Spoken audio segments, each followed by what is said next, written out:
Hello, hope you all had a fantastic weekend. Thanks for starting your week with us here on First Take alongside Skip Bayless and Stephen A. Smith. I'm Molly Karam. Good morning, Glad to see you guys. here in Bristol, Connecticut. I'll be here all week. Thank you.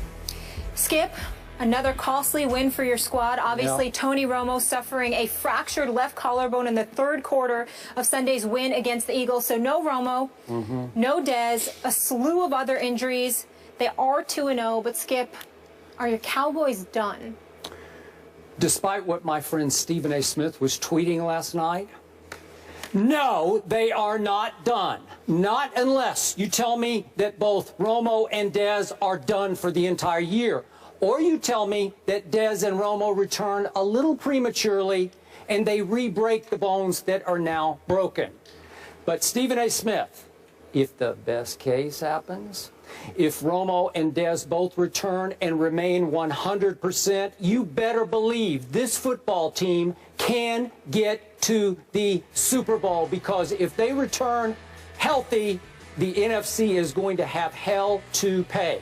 So let's talk about what happens in the interim. I still have the best offensive line in all of pro football. And by the way, most people don't get this, but Ronald Leary, my starting left guard, could not play yesterday. So he should be back with a pulled groin by next week. Yeah. And my defense remains underrated because it keeps battling its tail off for Rod Marinelli. And what it pulled off yesterday against the Eagles in your town in Philadelphia was nothing short of quietly spectacular. So let's just talk about this. All my Cowboys need to do is win the NFC East, because if you win the East, and by the way, they already have 2 huge division wins. The NFC East title gives you a ticket into the playoffs, even if you have to play on the road. What have my Cowboys now done, Mr. Smith? They have won 10 straight regular season road games. Franchise record. That's unbelievable to me. 10 straight on the road. And they have beaten Chip Kelly all 3 times in Philadelphia that Chip has coached in Philadelphia. Really? That's unbelievable. This team, as I keep trying to remind you, loves to play and to win on the road. So would I bet against them in road playoff games? Should they have won at Green Bay last year? Because we know that was a you-know-what. That was a you-know-what. So let's get back to, even if Dez and Romo are gone for 7 or 8 games, can my Dallas Cowboys win the East? Absolutely, because maybe you can correct me on this, but I don't see their 3 division rivals, any of those 3, running away with the NFC East. Listen, your Giants are not 0-2 awful. The Eagles are not 0-2 awful. They will both make a little noise. They will both have their moments. Hey, the Redskins are not bad.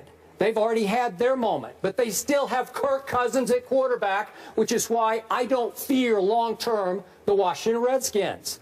So let me just go to, if my Cowboys, with Brandon Weeden at quarterback, who, by the way, very quietly went 7 for his 7 that he threw in that game yesterday, 7 for 7. And remember, this is his 2nd year in the system, and he made a big point last night. This is the first time since 7th grade that he's had the same offensive coordinator for 2 straight years. So he's far more comfortable in this system now than he used to be. Yep. So what if my Cowboys, who have some guts and fight in them that is becoming special, what if they pull off a win against Atlanta at home? What if they go to New Orleans, where Jameis Winston won yesterday, and beat Drew Brees to get to 4-0? Right. Guess what happens then? Here comes Greg Hardy. Here comes Rolando McClain. Maybe here comes back Randy Gregory from his high ankle sprain. You don't think that defense is just going to get a little stronger, but stronger? They will. So do I think they're done? No, they're not done, because they still can win the NFC East. Thank you very much. Skip Bayless, let me start off the show by giving you kudos, because for the 2nd consecutive year, you're absolutely right. The Dallas Cowboys are going to win the NFC East. The Eagles, once again, have let me down. I'm done. Oh, you're writing it off. I'm writing the Eagles off. I'm writing the Eagles off, and I'll get to that in a second. They just look pathetic. I can't believe how awful they have looked yesterday. The Dallas Cowboys looked sensational defensively. When I imagine the fact that they don't have Scandrick, that they don't have, Randy Gregory, okay, that they don't have Greg Hardy, that they don't have Rolando McClain, and I look at what that defense was able to do yesterday, It's very impressive. There's no question about it. And when you imagine Des Bryant and Tony Romo, it's clearly it's understandable why they were your Super Bowl picks. The Philadelphia Eagles are an entirely different story. The Philadelphia Eagles had 17 yards rushing yesterday. 17 yards rushing. In 2 games, they have a grand total of 70 yards rushing. Their 17 yards rushing yesterday is the worst since the franchise was in existence in 1961. Yeah. That's how bad the Eagles' offense was. Sam Bradford looked like a straight-up... I'm not going to even call him names. What I'm going to say is he looked pathetically weak. He looked petrified. He looked in over his head like a deer caught in headlights. The offensive line, whether it was Kelsey, whether it was Gardner, whether it was this dude Barbary or whomever, the Eagles' offensive line is a shell of itself, and Chip Kelly looks like no genius. You got rid of Evan Mathis, who's now in Denver. This was an 11-year veteran and an all-pro at your left tackle spot. You see where that's got you. Okay, Jeremy Maclin, your wide receiver, is gone. Clearly, Chip Kelly is so addicted to his system. His level of intelligence and his IQ is so above the charts compared to everybody else that somehow, some way, he does not believe that he needs talent in order to win in the NFL. He only needs his system. So, Skip Bayless, I will concede that you are absolutely, positively, 100% correct about your Cowboys as it pertains to the NFC East. Here's the thing. Here we go again with waiting to I happen. was not measuring the Dallas Cowboys according to the NFC East. Sure, I picked the Eagles. Sure, I thought that they would do some damage because of their offense. Sure, I was wrong about that. I'm wrong about quite a few things. I don't pretend to be infallible, nor do I pretend to be perfect. What I pretend to be, which is not pretentious at all, is accuracy as it pertains to the Dallas Cowboys overall. And what do I consistently say? At some point in time, the Dallas Cowboys, just like Jay Cutler, they won't let you down. Just be patient. What can go wrong will go wrong. Because why, Skip Bayless? They are, say it with me, they are an accident waiting to happen. Now, in all seriousness, because we have some idiots out there, adults and children, who literally believe that I'm laughing about somebody's injury. No, I don't want anybody to be hurt. I don't want physical harm to come. Tweeting some more. That's right. Thank you. No, seriously, in all seriousness, because we've got some people even in our profession who will remain nameless. But I saw something yesterday, that took it a bit seriously. Okay. No, that took it a bit seriously. Yeah. Okay, and I do not wish physical harm upon anybody. I wouldn't be sitting there laughing if somebody was on the turf paralyzed or something like that, or they had a neck injury or had to be carried away in an ambulance or anything like that. Injuries come with the game of football. As long as from a health standpoint you're ultimately okay, all right, and you don't have your career shattered or anything like that. When I'm laughing about it, it's about the result it's going to have on your football team, not necessarily you being injured. So everybody needs to pump the brakes there. Having said all of that, I couldn't help but giggle when I saw Tony Romo go down, because I said to myself, I hope he's okay. But I looked at Jerry Jones, who looked like he was on the verge of being taken to the hospital himself because of how depressed he looked, okay? You looked at the Dallas Cowboys season just flashing before their very eyes. I imagined and reminisced about my man Skip Bayless saying that I'm not just picking the Dallas Cowboys to win the NFC East. I'm picking the Dallas Cowboys to win the NFC. I'm picking the Dallas Cowboys to represent the NFC in the Super Bowl. And I couldn't help but laugh, because yet again, what did I tell you? The Dallas Cowboys, I believe, like you, they have the best receiver in football, because I'm not ready to put Des Bryant over Charles Johnson, because Megatron just doesn't seem to be Megatron. I think he's taken a bit too many hits in his career. Calvin Johnson. I'm looking at Calvin Johnson, Megatron. Calvin Johnson. I'm looking at Tony Romo. We know he's a big-time quarterback. We know what stats he can put up. But when the moment arrives, what's going to happen? I'm looking at their running game, which is virtually non-existent as far as I'm concerned. That defense, led by Rod Marinelli, looks like it could potentially be big time. There's no question about it. But the absence of Tony Romo in combo with Des Bryant for at least 8 weeks, I think it's safe to say this is what's going to happen. The NFC East is a wash because all the Dallas Cowboys have to do is play 500 football the rest of the way, and they got the division. Because I think 9 wins are going to deliver you the NFC East. But is it going to deliver you home field advantage? No, I don't need it. I don't need it. Against the Green Bay Packers? Against the Arizona Cardinals? They can definitely win at Arizona. Seattle Seahawks? They can absolutely win at Seattle. I'm not saying Dallas has the talent to win anywhere. They also have the mindset. And not only that, and they win better. They play better on the road to me than they do at home. No doubt. I'm simply saying to you that all of the stuff that transpired yesterday, all of the stuff that happened over the Dallas Cowboys over the last 2 weeks lent itself towards my position, which is this.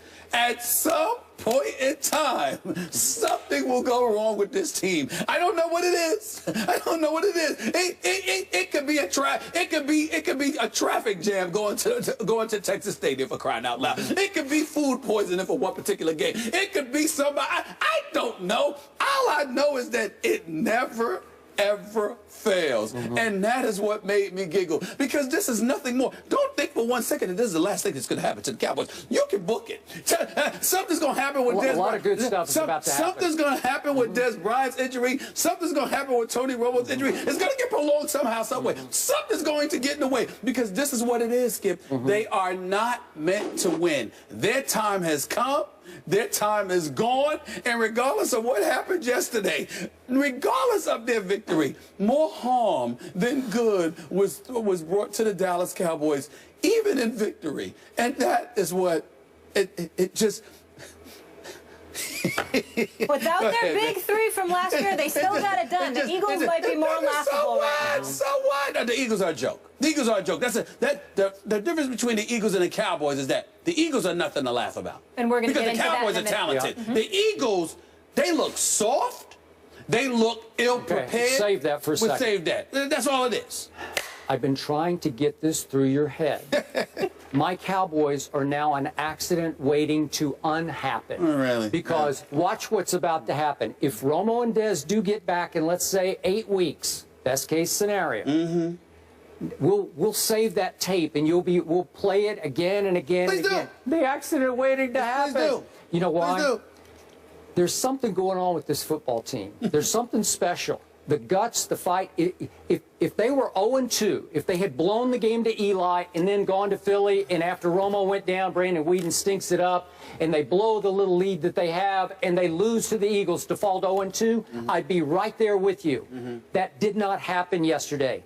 Do you realize, against the vaunted genius that is Chip Kelly, that Chip's offense in Philadelphia against my Cowboy defense, against Rod Marinelli in 3 tries has averaged 13.3 points. Against the rest of the opponents at home in the Chip Kelly regime, they're averaging 30 points a game. 30 a game versus 13.3. Something is going on here with this coordinator and this defense that can get them through the night. The offensive line didn't go away. Just watch what's going to happen now, because if they can just keep their heads above water, and I just made the case, I give them a shot against Atlanta and at New Orleans. I don't give them a shot in the 5th game against New England, but then they get a bye week. And if they start to get healthy and eligible, your prediction about accident waiting to happen is going to go right down the toilet. Skip Bayless, I know that you love to be right. You're just addicted to the world confirming that you're right. But let's be clear about especially against you. He was pretty right yesterday with the picks, though. We'll give you props on that. So what? A dead clock. So what? Oh, what? This dead clock is right every Monday. That's not true. That's not true. There's a few games you've gotten wrong last week. Let's call a spade yeah, now. but who's ahead? I think I'm ahead of you like 7-1. No, it's not 7-1. It's significantly much closer than that. But that's neither here nor there, Skip Bayless, because for me, as long as I'm right about the Cowboys, it does not bother me. And this is the beauty of it all. Because let me tell you something right now. Let me remind the world of my promise. Not a bet, but a promise that I would have to wear Dallas Cowboys paraphernalia the entire week of Super Bowl week in the event that the Dallas Cowboys get to the Super Bowl. We all know I don't want that nightmare. And I am telling you right now, it will not happen. And that's what you have to pay attention to right here. Skip Bayless, you sit there and you hit your wagon a team. You're addicted. You hold on to them. And then you are absolutely, positively miserable for months when it doesn't happen. So at the end of the day, where does my joy come from? My joy comes from the reality that from December on, Skip Bayless is going to have a very, very miserable offseason because your Dallas Cowboys are going to let you down. Tony Romo will come back. Des Bryant will come back. And I promise you, something else will happen because it's already been ruined. They ain't getting home field. It's already, and even though they perform well on the road, they're not getting home field. You can cancel that. There's no way on earth that the Dallas Cowboys getting home field advantage come playoff time with them being gone for 8 to 10 weeks. Tony Romo and Des Bryant. It's just not going to happen. Brandon Whedon is going to lead you to victory. Come on now. It's just not going to happen. I mean, he's going to win a couple of games now. They ain't going to completely wet the bed. But the Dallas Cowboys will struggle. They will not be the same team. And as a result, it will cost them home field advantage in the playoffs. And as a result of that, they will not be going to the Super Bowl. As I promised you, they would not. This, to me, as long as Tony Romo, God bless him, they don't want any life-threatening thing to happen to him, of course. But thank goodness, you know, he's relatively healthy, but he can't play football. In the end, I want you on the field with your best losing that way rather than you getting injured, except with the Cowboys. Because with the Cowboys, my accident waiting to happen mantra, I love that to continuously prove correct. Okay, whatever can go wrong will. And that is what has happened to the Cowboys. And you will be forced to face that sooner than you think. And you will be forced to wear Cowboy paraphernalia for that whole week leading up. It will not happen. No? It will not happen. Our bet is still in. It's no bet. Yeah. I didn't even ask you to bet me. I volunteered. That's no true. bet involved. Okay. I will gladly do this because it will not happen. Okay. That miracle will not try to surprise Okay, but you're me. declaring it null and void as in it can't happen now, but it's still in effect, right? Can't happen. Okay, I just want to make sure it's still in effect. We got it on record. All right, you heard from Skip and Stephen A. on the matter. Now it's time for you guys to weigh in on Twitter. Let us know what you think by replying yes or no to the hashtag #LosingRomo.